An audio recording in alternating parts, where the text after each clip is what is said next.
Friday edition of On the Hill with Pat Jenkins Sports Talk, brought to you and audio brought to you by Lindsay and Associates, with locations in Fayetteville, also two in Rogers. We bring great neighbors together.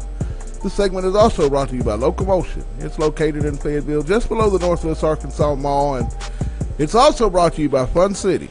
That's located right off the 412 Highway in Springdale, Arkansas. If you don't get a chance to catch us every day live on the Hill stream of On the Hill with Pat Jenkins, catch us on iHeartRadio as we podcast the top segment each and every day. But I want to talk a little SEC football with a guy that I know has a lot of insight covering the Ole Miss Rebels as he does. They're off this week, so we thought we'd catch up with our good buddy of Rebel Walk, Courtney AsherSmith.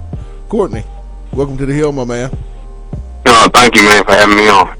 Let's get off into it. When you look back, we're in week 4 of collegiate football, pretty much second week for some teams in the SEC and opening week for others, as Ole Miss will be opening up, I believe, next week. Talk about the SEC and how you've seen it in the way too early part of September. You know what? I'm going to tell you one surprising thing. Most people would think Mississippi State is a surprising team. I knew State was going to be pretty. I knew State was going to be good coming into the year. But off to a hot start, beating LSU at home by 30 points. It didn't surprise me. I was expecting like 14 points, but I didn't think 30. Simple fact because LSU's offense, that the quarterback position is still a question mark at LSU. Defensively, LSU I think is pretty good as far as talent-wise, but offensively, LSU, it's just like Florida. You're going to struggle to score points. And LSU has showed it last Saturday. They have a great quarterback, and I don't think anyone would disagree with me. And Nick Fitzgerald right now, besides Jalen Hurts, he could be the top quarterback in the SEC. I'm definitely the West right now is looking like, of course, Alabama's going to win it again. But I wouldn't be surprised if State somehow, gives Bama a run for his money. Not saying State could beat Alabama, but, you just never know, with the way these teams are playing. And as far as the SEC East, that's a question mark. I honestly feel you can have a team like Kentucky finish in the top 3 in the East. Because I'm not sure with Georgia. Georgia got to play at home. So that game would tell me everything about, this Georgia team this year. The Florida team that's got to go on the road and play Kentucky. And, Florida hasn't been good offensively either. That last, that held as Tyler Cleveland at the end of that Tennessee game sealed that win. But before that, Tennessee and Florida both offensively. So I'm just not sold on Florida just yet. If you go on the road and beat Kentucky, then just maybe. I'm not sold on Georgia yet until Georgia, win big games. I mean, I think Georgia's biggest win so far, and you could correct me if I'm wrong on this, is on the road against Notre Dame. I think that's Georgia's biggest win so far. So Georgia, all these teams still, honestly have something to prove besides Alabama. Alabama opened up the year, beating down Florida State, whereas everyone else is still trying to basically catch up to where they are. Talking with Courtney AsherSmith of Rebel Walk. He covers the Ole Miss side of the SEC for us here on the Hill with Pat Jenkins each and every week, and we always love his insight. But Courtney, I want to talk about when you look at the conference as a whole. A lot of national media around the country and coaches have been quoted as to say as such that the SEC doesn't have the flair that it's had, here over the last 6 to 7 years. I'm of the belief, Courtney, that it's just boiled down to more coaches, more recruiters are starting to disperse at all these institutions and making parity be something that I think not a lot of people are used to in the SEC. What say you on just the way the SEC is starting to unfold? I mean, it was coming.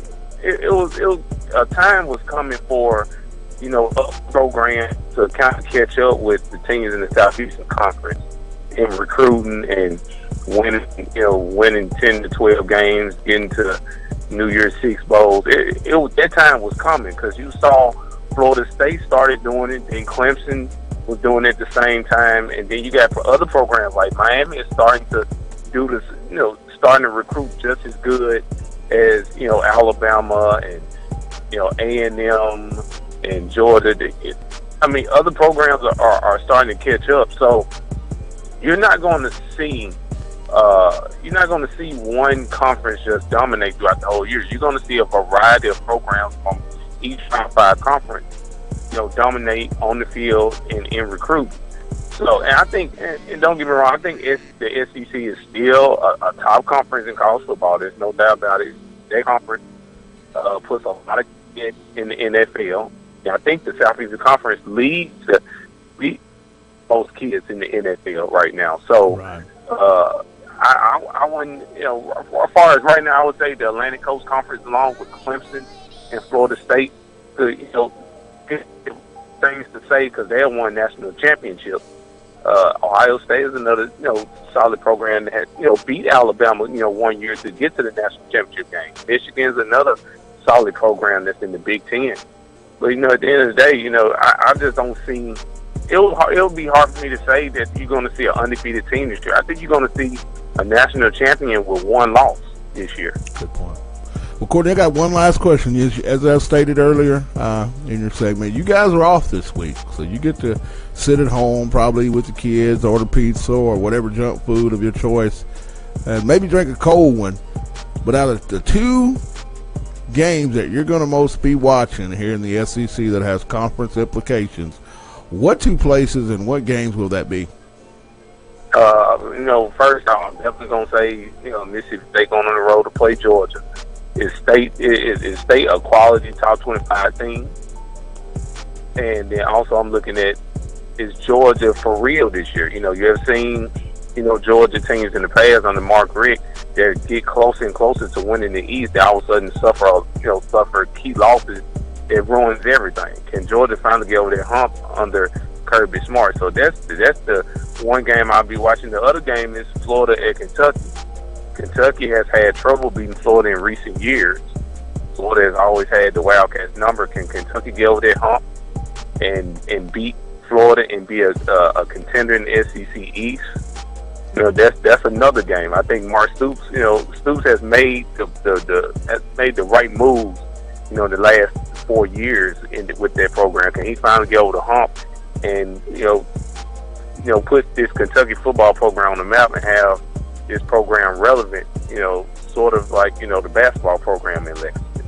Hey, Courtney, as always, man, I love it each and every time. And we're going to bring you back, but next week, we're going to start breaking down that 6-week gauntlet that, the Ole Miss Rebels are about to get into here in conference play with their first trip heading up to Tuscaloosa. And we'll talk about those Alabama Crimson Tide with you next week. But as always, my man, thanks for taking time out on the hill, and you have a blessed day. All right, man. Appreciate you, too. That was Courtney AsherSmith of Rebel Walk. He's our Ole Miss guy. And I'm hearing, Demetrius, that they're going to put out a vote to not be the Black Bear Rebels anymore. I think they got something out for the Land Sharks there in Ole Miss. It was just an article that I think I read a couple of days ago. Have you heard anything about that? No, I haven't, but I remember they were saying something about that last year when they came in with the different uniforms that had that baby blue in it. I remember they were saying something about sharks, but I'm not really familiar with the Ole Miss program like that. But I'll definitely take a look at it sometime this weekend and get some further information on it. What's your take on what Courtney's opinion of the SEC is? Does that surprise you?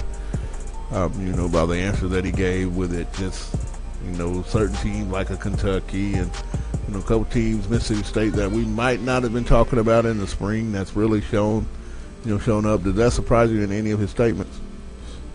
Not necessarily surprising, but I think that's where people get parity from.